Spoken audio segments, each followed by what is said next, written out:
अंदर कहाँ घुसे चले आ रहे हो? तुम्हारे जैसे यहाँ फटे हाल लोगों के लिए कोई जगह नहीं है। अरे यही औकात है तुम्हारी। आपके अकाउंट में तो पूरे 1000 करोड़ रुपए हैं। ये क्या किया तूने? माँ जी मैं साफ करता हूँ। तेरी इतनी हिम्मत कि तूने इतनी महंगी चीनी मिट्टी की प्लेट तोड़ दी। अरे कितनी बार बोला है तुझे कि हर वक्त ख्याली पुलाव मत बुना कर, पर तुझे तो मेरी एक बात भी नहीं सुननी। अब कर दिया ना इतना बड़ा नुकसान। माँ जी वो गलती से हो गया, पर आप फिक्र मत कीजिए, मैं ऐसी सेम प्लेट आपको दूसरी ला दूंगा। क्या तुम मुझे दूसरी प्लेट ला कर दोगे? औकात देखी है तूने अपनी? तुम 2 कौड़ी के फटीचर, खुद के खाने तक की औकात नहीं है तुम्हारी, और मुझे दूसरी प्लेट ला कर दोगे तुम? ज्यादा हवा में मत उड़ और मेरे सामने बेफिजूल की मेरी मत बिखेरा कर। चल दफा जा मेरे नजरों से। अरे तुझे बोल रही हूँ मैं, सुनाई नहीं दे रहा तुझे? चल निकल। तो ये था हमारी कहानी का हीरो अभय, जिसकी जिंदगी घर के नौकर से भी बदतर थी। वो अपने ही घर में नौकर वाले सारे काम करता था, पर फिर भी उसे कोई इज्जत नहीं देता था। सास की तो छोड़ो, उसे तो उसकी पत्नी रिया तक भाव नहीं देती थी। आज शादी के इतने साल हो जाने के बाद भी वो उससे दूर ही रहती थी। क्या बदतमीजी है ये? मैंने कहा ना अभी मैं इन सब चीजों के लिए रेडी नहीं हूँ। जब देखो कोई ना कोई बहाना बना के मेरे करीब आने का मौका ढूंढते रहते हो। जस्ट गो, जाओ यहाँ से। ये सुनकर तो बेचारा अभय और भी ज्यादा दुखी हो गया, और वो वहाँ 1 सेकंड रुके बिना वहाँ से सीधा अपने काम पर चला गया।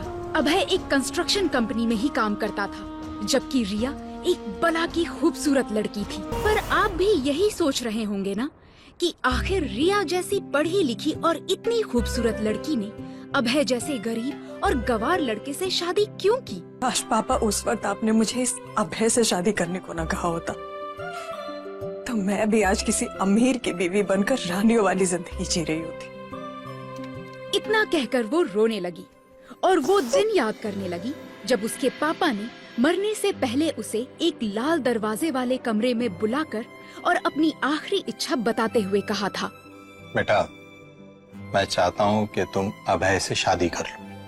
पर क्यों पापा? पापा आप मेरी शादी उस नौकर इंसान से कैसे करवा सकते हैं? आप अपनी बेटी की जिंदगी कैसे बर्बाद कर सकते हैं पापा? आपको पता है ना वो अपने खर्चे खुद ही नहीं निकाल पाता, वो मेरे महंगे नखरे क्या ही उठाएगा। मैं तुम्हें ये नहीं बता सकता रिया, हाँ पर इतना समझ लो कि अभय जैसा दिखता है वैसा है नहीं, और शादी के बाद तुम्हारी जिंदगी पूरी तरह से बदलने वाली है।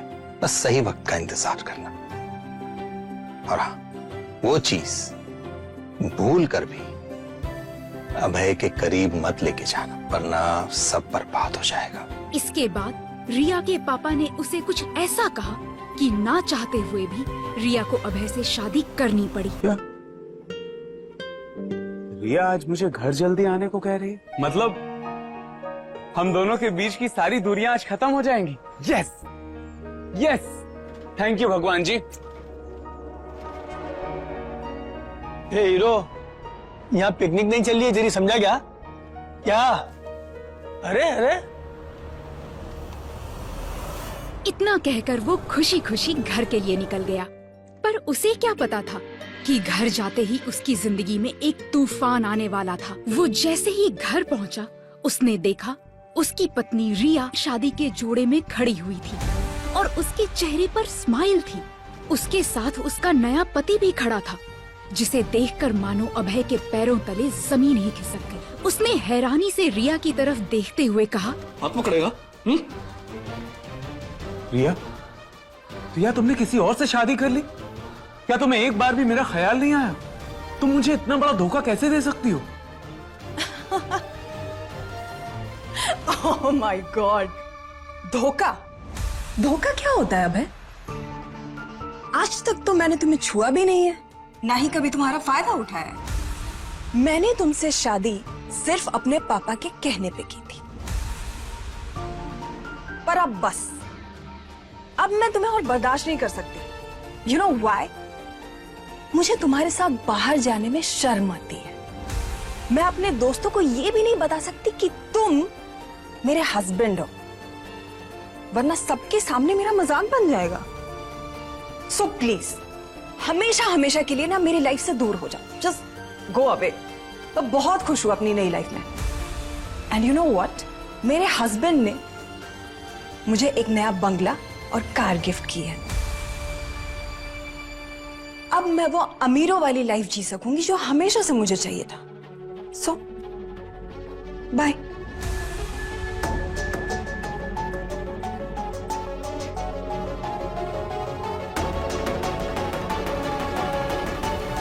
अरे अरे अरे, अंदर कहाँ जा रहे हैं एक्स दामाद जी? सुना नहीं मेरी बेटी ने क्या कहा कि तेरा चेहरा तक देखना पसंद नहीं करती वो। और सच कहूँ तो अच्छा किया जो उसने तुझे छोड़ दिया, वरना तू उसे आज तक एक बच्चा तक नहीं दे पाया। और क्या करते हम तुझ जैसे कचरे का? तेरे में जितनी कमियां है ना, दुनिया के किसी लड़के में नहीं हो सकती। तो बस चल निकल जा यहाँ से, चल निकल, तुझे बोल रही हूँ मैं, चल निकल जा। इतना कहकर उन्होंने अभय के मुंह पर दरवाजा दे मारा। भगवान, आखिर मैं इतना गरीब क्यों हूँ? इस गरीबी ने मुझसे मेरा सब कुछ छीन लिया। आज मैं सच में बर्बाद हो गया हूँ भगवान। मैं तो कहता हूँ मेरी जान ले लीजिए भगवान, मेरी जान ले लीजिए। जहाँ दूर दूर तक किसी की भी आवाज या परछाई नजर नहीं आ रही थी, पर तभी उसे अचानक से अपने पीछे किसी के होने का एहसास हुआ। कोई तो उसका पीछा कर रहा था, पर कौन? वो जैसे ही पीछे मुड़ा, अचानक से एक लड़की ब्लैक ड्रेस पहने उसके पास आई और उसके करीब जाने लगी। उस लड़की ने अभय को कसकर गले लगा लिया। ये देखकर अभय हैरानी से उसे खुद से दूर धकेलते हुए और घबराते हुए बोला, ये कैसी हरकत है? मानता हूँ कि मैं गरीब हूँ, मेरे पास पैसा नहीं है। इसका मतलब ये नहीं कि कोई भी लड़की मेरे करीब आ जाए और मुझे आकर छुए। मैं एक शादीशुदा इंसान हूँ और मुझे ऐसे किसी लड़की के करीब आना पसंद नहीं है। मैं हैरान इस बात से हूँ, तुम ऐसे किसी अनजान लड़के के गले कैसे लग सकती हो? तुम्हें शर्म नहीं आती क्या? रिलैक्स अभय, दूर हटो मुझसे, दूर हटो। रिलैक्स, घबराओ नहीं। मैं तुम्हारे साथ कुछ गलत नहीं करूंगी। मैं तो बस तुम्हारी हेल्प करने आई हूँ। मैं तुम्हें तुम्हारी रियल आइडेंटिटी से मिलवाने आई हूँ, जो 3 साल पहले तुम एक हादसे में भूल चुके हो। उसकी बात सुन अभय हैरानी से उसे देखते हुए बोला, क्या रियल आइडेंटिटी? तुम्हें ये बात कैसे पता चली कि 3 साल पहले मेरे साथ एक हादसा हुआ जिसमें मेरी याददाश्त चली गई? ये बात तो मैंने आज तक किसी को बताई भी नहीं। मुझे सब पता है अभय, क्योंकि मैं तुम्हारी उसी टीम का हिस्सा थी। वो यही सब सोच रही थी कि तभी उसका फोन रिंग करने लगा। ये देखकर उसने अभय से कहा, अभय मुझे जाना होगा, मुझे बहुत जरूरी काम है। पर हाँ, मैंने तुमसे कहा था ना कि मैं तुम्हारी हेल्प करने आई हूँ, तो मेरी बात ध्यान से सुनो। तुम्हें अमीर बनना है ना, उस बॉक्स को खोलकर देखो। तुम्हें अमीर बनने से कोई नहीं रोक पाएगा। चलती हूँ, बाय। इतना कहकर वो जल्दबाजी में वहाँ से निकल गई। उसकी बात सुन अभय को कुछ समझ नहीं आया और वो बोला, बॉक्स? कौन सा बॉक्स? कहीं उसी बॉक्स की बात तो नहीं कर रही जो मेरे पुराने सामान में? लेकिन पुराने ताले लगे बॉक्स में ऐसा क्या हो सकता है? यही सब सोचते हुए वो अपने दोस्त के घर रात बिताने के लिए चला गया और वहाँ जाकर अपना सामान चेक करने लगा। उस सामान में से एक गोल्डन बॉक्स निकाला, जिसे देखकर अचानक से उसे कुछ याद आने लगा, कुछ अधूरा सा, धुंधला धुंधला। वो एक अजीब दिन था। कुछ लोग अभय का पीछा कर रहे थे। अभय उन लोगों से भागकर छिपते छिपाते बस भागा जा रहा था। देख देख, उधर देख।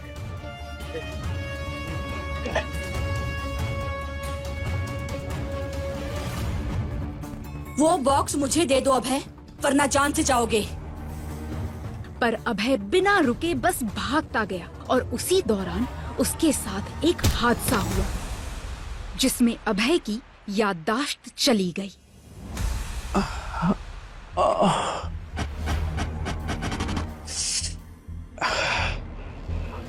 अचानक से मेरा सर दर्द क्यों होने लगा?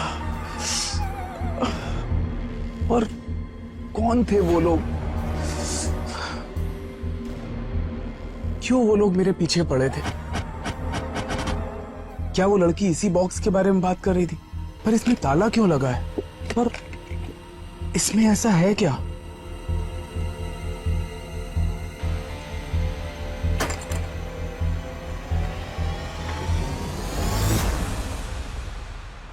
कहीं खुशी इसी कार्ड के बारे में तो नहीं कह रही थी? यही सोचकर अभय अगले दिन का सूरज निकलते ही रेडी होकर बैंक जाने के लिए निकल गया। बैंक पहुंचकर वो जैसे ही वहां अंदर जाने लगा कि तभी एक गार्ड उसे अंदर जाने से रोकते हुए बोला, अंदर कहाँ घुसे चले आ रहे हो? तुम्हारे जैसे यहाँ फटे हाल लोगों के लिए कोई जगह नहीं है। चलो, तुम्हें पता नहीं है यहाँ पर महंगी महंगी कार से उतरने वाले लोग, सूट बूट पहने अमीर लोग ही अंदर आ सकते हैं। इसलिए जिधर से आए हो उधर चलते बनो। देखिए, मुझे अंदर कुछ बहुत जरूरी काम है और आप मुझे बैंक में अंदर जाने से नहीं रोक सकते, इसलिए मैं अंदर जा रहा हूँ। ए, सुनाई नहीं दे रहा है? एक बार में समझ में नहीं आ रहा है? चल निकल यहाँ से। अरे यही औकात है तुम्हारी। पर तभी वहाँ एक लग्जरियस कार आकर रुकी, जिसमें से बैंक की मैनेजर कशिश बाहर निकली और अभय के पास चली गई। उसने अभय के हाथ में वो प्लैटिनम कार्ड देखा था, इसीलिए वो तुरंत उसे उठाते हुए बोली, सर, हमें नहीं पता था कि आप हमारे बैंक के प्लैटिनम कार्ड होल्डर मेंबर हैं। ये प्लैटिनम कार्ड इस बैंक के सिर्फ 4 या फिर 5 लोगों के पास ही था। और सर, सिक्योरिटी गार्ड की तरफ से मैं आपसे माफी चाहती हूँ। और जिन भी लोगों के पास ये प्लैटिनम कार्ड था, इंडिया की टॉप की पर्सनालिटीज में से थे। तुम्हें नहीं पता है कि बैंक के मेंबर्स के साथ बात किस तरीके से की जाती है? ओ मैम, तुम्हारे जैसे गंवार लोग ना हमारे बैंक में काम करने के लायक ही नहीं है। प्लीज।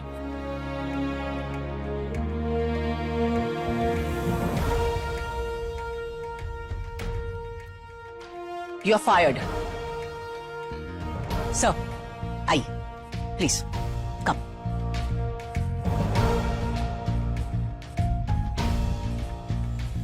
बताइए sir, how can I help you? मुझे अपने अकाउंट का बैलेंस चेक करना। Give me a second. उसकी बात सुनकर कशिश ने तुरंत अपना लैपटॉप ओपन किया, अभय के हाथ से वो कार्ड ले लिया और उस पर लिखे नंबर लैपटॉप में सर्च करने लगी। वहीं अभय के मन में इस वक्त बहुत ज्यादा बेचैनी हो रही, क्योंकि उसे अभी भी इस बात पे यकीन नहीं था। तुम्हें अमीर बनना है ना? उस बॉक्स को खोलकर देखो, तुम्हें अमीर बनने से कोई नहीं रोक पाएगा। कि अचानक से मिली उस अनजान लड़की ने उसे इस बॉक्स और कार्ड के बारे में क्यों बताया और वो उसे हेल्प क्यों कर रही थी, और सबसे बड़ी बात, आखिर उसे अभय के बारे में इतना सब कैसे पता था? Miss Kashish, is everything okay? कितना बैलेंस है मेरे अकाउंट में? अब सर, आपके अकाउंट में तो पूरे 1000 करोड़ रुपए हैं। इतना कहकर उसने अभय को आगे कुछ ऐसा बताया जिसे सुनकर उसके पैरों तले जमीन ही खिसक गई।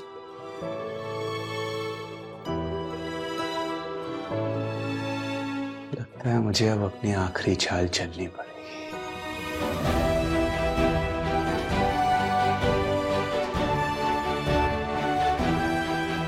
आखिर ऐसा क्या बताया था इस बैंक मैनेजर ने अभय को? क्या करने की सोच रहा था अब अभय? आखिर कहां से आए एक गरीब लड़के अभय के पास रातों रात 1000 करोड़ रुपए? कौन थी खुशी और क्यों वो अभय की हेल्प कर रही थी? और ऐसा क्या राज पता था रिया के पापा को अभय के बारे में कि ना चाहते हुए भी रिया को अभय से शादी करनी पड़ी? अब कैसे बदला लेगा अभय अपने साथ हुई उस बेइज्जती का? जानने के लिए इन सभी रोचक सवालों के जवाब अभी डाउनलोड करें देश में सबसे ज्यादा पसंद किया जाने वाला ये धमाकेदार ऑडियो शो बंदा ये बैड एस है।